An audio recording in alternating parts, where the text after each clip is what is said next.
got enough of every melody, they all sound the same.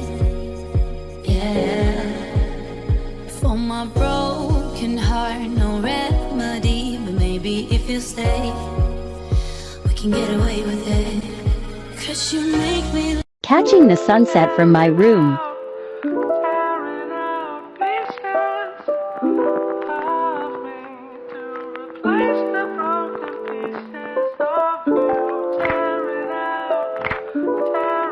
Why don't you say so? They watch my moves, yeah, do my dance. I'm a skinny little bitch, still shaking ass. And ain't shit free, niggas show me cash. Fuck a broke boy, I been had a bag. I come in first place, I never been last. A bitch act stupid, bitch get trashed.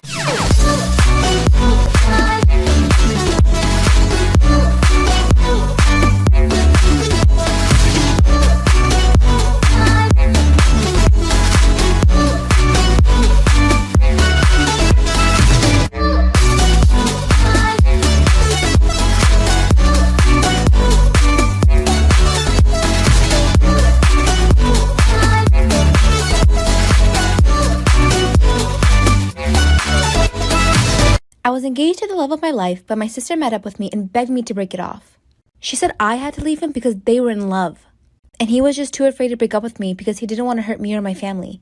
When I confronted my fiance about my stepsister's accusations, he straight up denied it. He said she's been trying to come on to him for some time and he never mentioned it because he didn't want to ruin our relationship. He begged me not to believe her, and so we continue how we were. My stepsister grew resentful and made nasty comments about how I was forcing a man who didn't even love me to marry me because I had low self-esteem. A month later, I get a text from my sister. It's a video of her and my fiance sleeping together in my bed, and multiple screenshots of him telling her he loved her, how he wished she was the girl he was marrying, and how he hated that I wouldn't let them be together.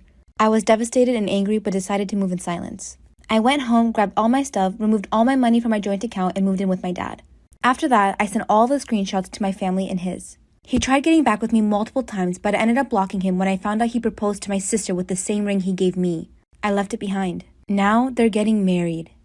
I was extremely hurt to find out that my mom, step-siblings, and stepdad were attending the wedding. When I tried to express my feelings, they dismissed me and said it wasn't their fault that I got in the way of true love and made me out to be some sort of vindictive Disney villain. So I cut contact with them and I barely spoke to my mom in 5 years. Fast forward and I get engaged to my now husband. Due to COVID, we had a small ceremony and I also fell pregnant. My dad and stepmom have been amazing throughout all of this. She knitted a pair of booties and posted them on Facebook and tagged me about how she's excited for her grandbaby. My mom didn't know I was pregnant. Shortly after, I received a phone call to confirm. Since then, she's invited me and my husband over to her house multiple times. I've declined every single time for the obvious reason. My ex-fiance and stepsister live there. The next time my mom calls, I told her I didn't want them to keep inviting me over when they knew I would be forced to see my stepsister. I'm still hurt over what they did to me, and I told her I wasn't sure if I wanted people like them in my child's life. My mom was crying hysterically and kept saying I was being cruel and I couldn't deprive her of her first grandchild. She kept wailing about how I might be the only person in our family to even give her grandchildren. Am I wrong for trying to keep my mom out of my child's life?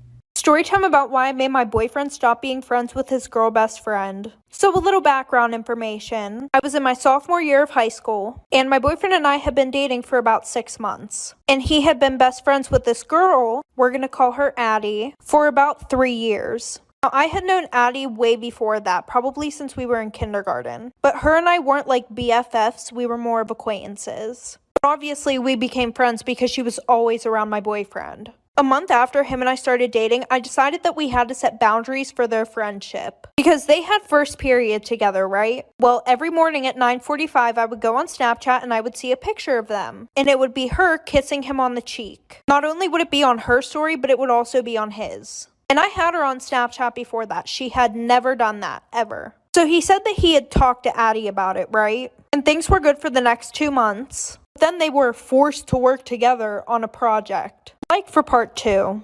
Part 2 about why I made my boyfriend stop being friends with his girl best friend. So like I said, they had been forced to work together on a school project. At least that's what he told me. So I brushed it off because I was not about to seem like the jealous girlfriend. Well, the next day, him and I were supposed to go out to the movies. So I texted him right before we were about to leave, and I said, "Hey, are you on your way to get me?" He goes, "OMG, no, I'm sorry, I forgot. I have to work with Addie on this project. She's about to come over my house." So at this point, I'm like really pissed off. So I text him and I say, "I thought you guys had a whole week to work on this project. Why does it have to be tonight?" Addie knew that him and I were supposed to go to the movies that night also. He said, we just want to get it done really quickly so that way I can spend the rest of the week with you. And she's snapping me the whole time that she's at his house off of his phone. So at around 1:30 a.m., I get a Snapchat from her on his account, and she's laying on his chest. Like for part 3.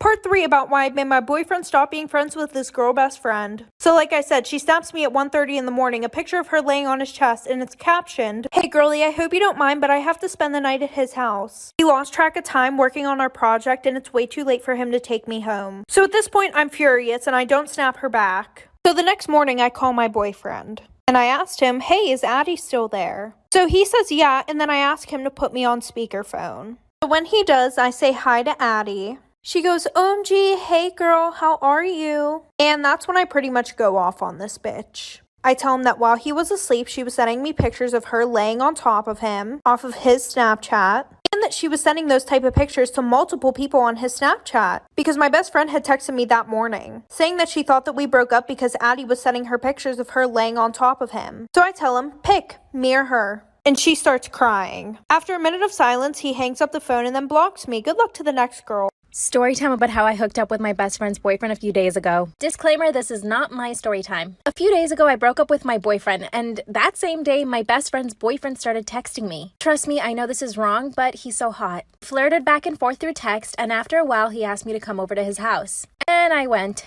Oh yeah, and I've known my best friend since we were 4 years old. We haven't always been best friends because there was a time where we hated each other, but recently, in the past year, we've actually become good friends again. When he asked me to go to his house, I said yes. I knew my mom would say no, so instead I asked my brother if he could take me, and I promised him that I wouldn't do anything bad, and he said it was fine. Let's call my best friend's boyfriend Rex. Rex told me to run straight up to his room so that his family wouldn't see me, because they liked his girlfriend, who is my best friend. I got up to his room, we started watching The Notebook. He was being super sweet and affectionate, and soon he started trying to kiss me, and I kept saying no. But eventually I gave in, so we kissed and cuddled on his bed. Part 2 is up.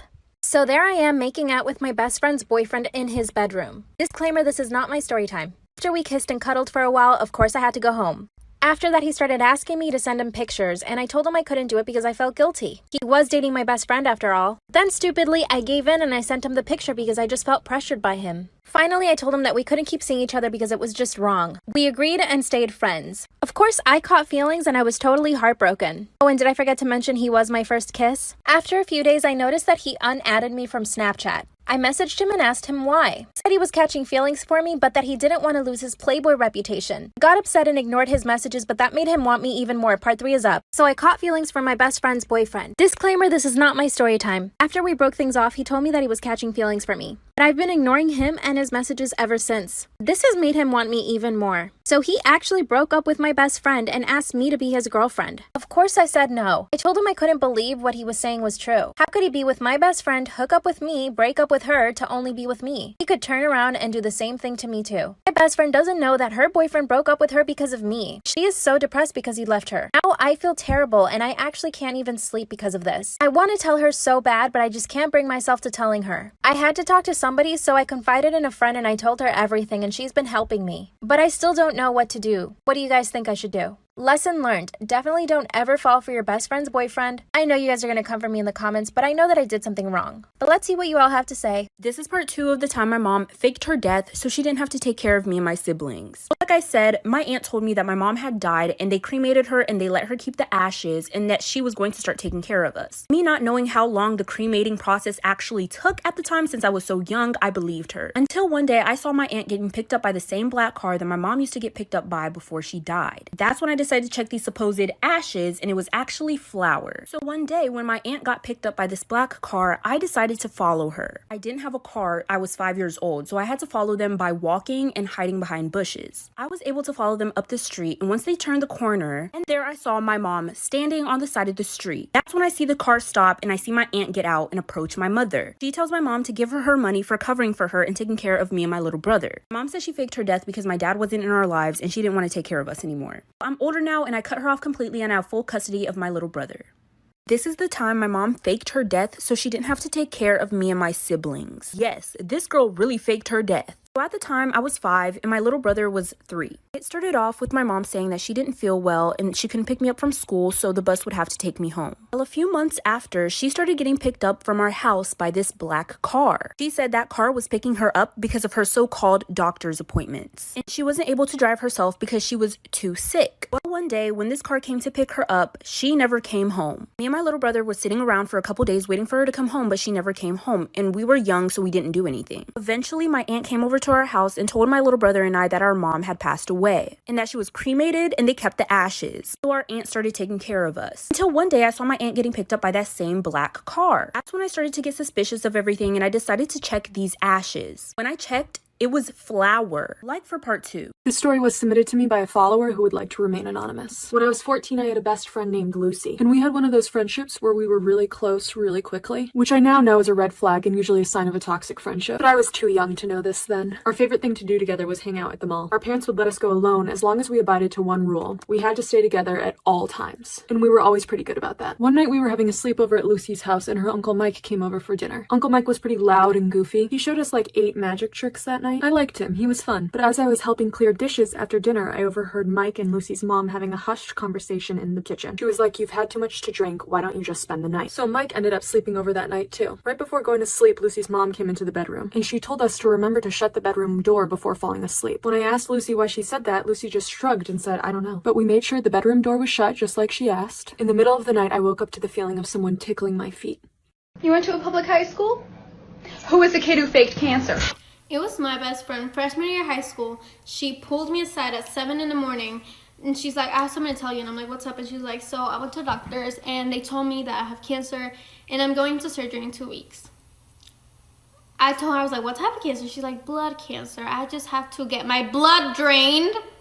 Excuse me, I was 14, okay? I should have fucking known better. But she was like, "Yeah, I may die." Pretty much she told me that like something may happen. And I'm like, okay, well, I'm getting myself prepared to lose my best friend, pretty much. And so the day after surgery comes and I call her during my lunch and I'm like, "Hey, are you okay?" And she's like, "Yeah, I'm going in right now.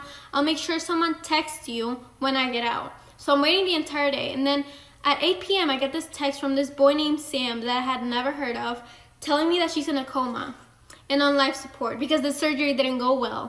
Okay, I'm gonna try to fit it all in here. So the next day she wakes up from this coma that she's not supposed to be waking up from. It's a miracle. This boy named Sam never existed. It was her all along. By the way, everyone cried. 2 days later, I get this text from her saying, "Hey, I still have to go to school because my parents are making me go." And I was like, "What?" And she was like, "Don't worry, I'm gonna be at the nurse's office the entire day." And I was like, "Okay, cool. I'll go visit you during my lunch." And she was like, "No, you cannot go visit me." And I was like, "No, I want to." And she's like, "No, you cannot." And I was like, "Okay, fine." I still went because she was my best friend. I went with one of my friends. We went in there. She's not in there. I asked the nurse, "Hey, my friend's supposed to be here. She had surgery 2 days ago. She has cancer. Where is she?" They were like, "I have no idea who you're talking about. Let me look her up." They looked her up and they're like, "Yeah, she's supposed to be in class right now." I'm like, "No, she has the same lunch as me. She's not supposed to be in class." And they were like, "No, she has class right now." And so me and my friend went throughout the entire school looking for her. We stumbled across one of my friends and she was like, "I just saw her walking down the stairs perfectly fine." I went into one of the stairwell and she was walking down the stairs perfectly fine. And she looked at me. We locked eyes and that's when she fucking knew that she fucked up. I confronted her and I was like, "What's up?" And she was like, "I don't know what people told you, but you have to believe me. I do have cancer. They're lying to you. I have a scar going down my chest right now." And I was like, "Show me the scar." And she was like, "I'm not going to show you the scar. We're at school right now." And I was like, "I don't believe you." And then later on that day, she confessed that everything was fake. And I was like, "Why would you do that?" And she was like, "Because you were not giving me attention anymore. You were getting so close to Sky, my best friend right now. And I thought that you didn't like me anymore. And I thought we were not going to be friends anymore." And I was like, "Well, I don't like you anymore. And we're not friends anymore." I blocked her. A few days later, she got a fake number, texted me through that fake number, pretending to be someone from my youth group, and told me, "Hey, how do you feel about blank?" And I was like, I knew it was her texting me from that number, and I was like, "Why do you want to know?" And she was like, "Because you should forgive her, you know? She was probably doing it for the best." And I told her, like, "I know it's you." And she was like, "You have to forgive me. You have to listen to me. Like, I did this because I care about our friendship." And I was like, "You clearly do not care about anyone but yourself." Oh my god, you guys. I literally cannot fucking do this today. I was fucking walking because I had to take my morning walks. I got my little water bottle. Not showing them because they're not paying me enough. But there was this family and there was this little kid. This little kid, he came up to me, he like ran up to me and he gave me like this piece of candy. It was like a brown jelly bean. And so, you know, I crouched down and I started playing with him and I started doing the little airplane thing. Like, zoo, oh, I'm about to put it in your mouth. Ah. And he's like, put it in your mouth. And so I fucking put that shit in my mouth. It was no fucking jelly bean. It was not a fucking jelly bean. I ate shit. That little fucker fed me his goat pellets. So you know what I did? I knocked that little bitch over and ran. And then the family wants to start running after me and yelling like their kid didn't just fucking try to kill me. Sorry, y'all. I'm out of breath because I was running for so long. Like, I literally kicked the fuck out of that kid. Oh my God.